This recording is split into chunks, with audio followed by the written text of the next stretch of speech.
In today's video, I'm going to talk about how to eat for IBS without going crazy, so stay tuned. If you're new here, welcome. My name's Amanda Malachewski. I'm a certified functional nutrition health coach and a digestive and allergy detective. For weekly videos on how to find your personal diet and supplement plan for IBS and SIBO, please consider subscribing and be sure to hit the bell to be notified when I post a new video every week. Figuring out what to eat when you have frequent bloating, constipation, or diarrhea can be a real challenge, and it's something that I spend a lot of time inside my program supporting my clients with, and it's something that people have an awful lot of questions about. It's also an area where I feel like there's a lot of information that I would consider actually questionable or not very useful, where it leads people astray from their goals, which is ultimately to feel better, right? So in today's video, I wanted to take some time to help ground your approach to eating with IBS so that you can make sure that you're paying attention to what's most important on your journey to finding the right diet. Here are my top 4 tips for eating with IBS so that you don't go crazy. Let's get started. My number 1 tip for eating with IBS without going crazy is to make the smallest number of food changes possible. I know there are a lot of people out there advocating for massive diet changes and pantry cleanouts and diet overhauls for managing health conditions like IBS. And in concept, this is a good thing because diet does indeed impact your gut and all of your health, of course. However, this approach is challenging for a lot of people. So I'm curious, if you've ever felt overwhelmed with the dietary changes you thought you needed to make, go ahead and click like for me below this video. I'm curious how many of you have felt that way. So let me put this IBS food conversation into perspective for you. The main purpose of changing your diet with IBS is to, first of all, control your symptoms, and second of all, to get clarity about exactly which foods are triggering your symptoms so you can avoid them. Often the truly offending foods are just a few foods. It's usually not a huge laundry list of foods. So my main perspective here is that we want to make the smallest number of food changes that gives us the result that we're looking for, namely to reduce your symptoms and feel better. One way to do this is a tiered approach to doing food eliminations, and this is what I teach inside of my program. In other words, you want to start with a simple change first and see what happens. And if it doesn't help, then you move to a broader plan. And then if that doesn't work, then you move to a full-blown elimination diet like the low FODMAP diet. So one way to go about this is to start with the top 3 inflammatory foods and just focus there. So these are gluten and dairy and sugar. And if those 3 together are too overwhelming, you can start with just 1 and see what happens. You'll likely see at least some improvement from that. If you do that and then it doesn't work, then you can consider looking at a broader list of FODMAP foods and thinking about what you eat and saying, well, what are the most likely foods that I think are the problem here? And remove those. And then if you still don't see results with that plan, then you can move on to the full-blown FODMAP elimination diet to help clear the muddy waters for yourself and figure out what's going on. And remember that these diets are only designed for the short term. They're not meant to be followed in perpetuity. They're meant to be followed for a short period of time to answer the question, is the reason for this diet the thing that's really interrupting my digestion? And then if so, which specific foods that I removed were the ones that were causing the problem? So remember, work to make the smallest number of food changes possible. The number 2 tip for eating with IBS without going crazy is to stick to research-backed diet options. Now, I know this opinion might not be popular with some of you, and I expect to hear from you in the comments, but hear me out. Going through these diet changes is challenging and can be overwhelming, and it's also a major change to your body. So before I'm going to decide to do something to my body, I want to have some expectation that there's some reason to believe it's actually going to work. So the IBS diet with the most research to back it up is the low FODMAP diet. And because the specific carbohydrate diet is similar, you can kind of include that inside that umbrella.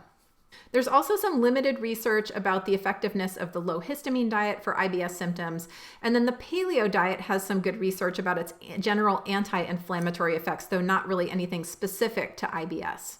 And the paleo diet does remove some of the most high FODMAP trigger foods. And so depending on where you're starting, this could also be a good option for you. Now here's a list of diets that don't have evidence as anti-IBS diets. These include things like the ketogenic diet, the autoimmune paleo diet, the low oxalate diet, the medical medium diet, and the low lectin diet. Now, does this mean that these diets won't help your IBS symptoms? Absolutely not. I would never say that. It just means that the research generally suggests that most IBS food sensitivities have to do with either FODMAPs, fermentable fibers, or carbohydrates. There are definitely going to be exceptions to this, and that's fine. But the point is, kind of like I was saying in number 1 in this video, you want to stick with the simplest, most likely to work things first, and then work towards more complex things. So if you've exhausted your other opportunities, feel free to look at these other diets that don't have direct research to support them, but start with the ones like the low FODMAP diet that have research to back them up. I'm curious to hear from you what foods you think are triggering your IBS symptoms. Drop a comment down below this video. All right, tip number 3 for eating with IBS without going crazy is to stick to simple meals. This is a huge tip because I know sometimes when people get going on a new diet, they get really excited about trying new recipes, buying new cookbooks, and testing new things out or trying exotic foods. But this can definitely get overwhelming and take a lot of time for some people, and it's not necessarily the best strategy.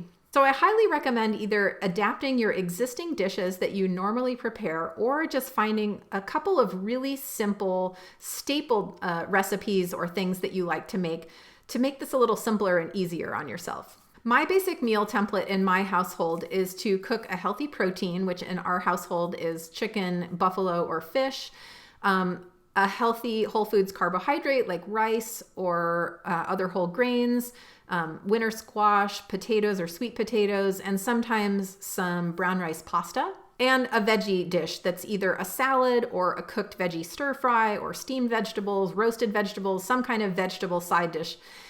What does this look like in my house? Well, it looks like things like a baked chicken with a side of rice and a green salad, or pasta with buffalo meatballs and marinara sauce with lots of vegetables in it. Or it looks like burgers with oven fries and a veggie stir fry, or chicken soup with lots and lots of veggies.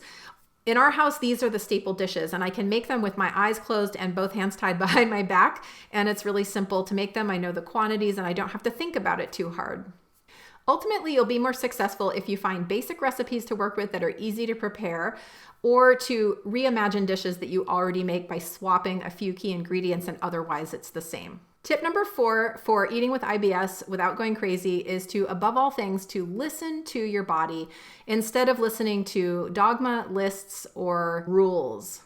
This tip is perhaps the most important, and I can't emphasize it enough. There will always be information or opinions out there that can cause you to second guess or wonder if you're doing the right thing, or to feel anxiety or fear about what you're doing, or to feel like, oh God, I missed something important. I'm not doing everything I could be doing. And instead, I want to invite you to get clear about what your body is saying about the things that you're choosing to test and experiment with. If you feel worse on a diet or using a supplement for that matter, I want you to listen very closely to that and take your body seriously. I ignored these signs when I started the ketogenic diet a number of years ago, and I had been told and read and heard that it was excellent for all kinds of inflammatory problems and that it was probably going to solve everything for me. And so I doggedly stuck to it and pursued it for these benefits, but I was ignoring the warning signs. My acne got worse, my energy got worse, my hormones got worse, my endometriosis got worse. It kind of happened slowly, like the frog in the slowly boiling pot of water. But over time, all these things were happening, and I wasn't attributing it to the diet, but that's really what had happened. And ultimately, it really derailed my digestion and made it even worse. Every single thing that you try for your digestion needs to be measured against your body's response to it and whether it truly makes sense for you to continue going forward. Any recommendation that you receive is coming from a place of theory, and you want to make sure to ground that theory out in the reality of how it really and truly affects you and only you to decide what to do next. And when you use this as your guide, you can't really go wrong. So please, please, please take this to heart and remember to always listen to your body. If figuring out what to eat to control your IBS symptoms has been a challenge for you, I want to encourage you to download a free copy of my guide called The Roadmap to Gut Recovery. And inside that guide, I share the exact strategy that I teach my students inside my Calm Digestion Method program to help them find their personalized plan for calm digestion, including with their diet. You can grab your free copy at confluencenutrition.com/roadmap, and I will be sure to leave a link for that below this video for you.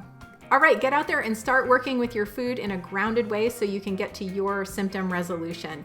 If you like this video, please click like and consider subscribing, and also send it on to somebody who you think could use it as well. I look forward to connecting with you further and talk with you soon.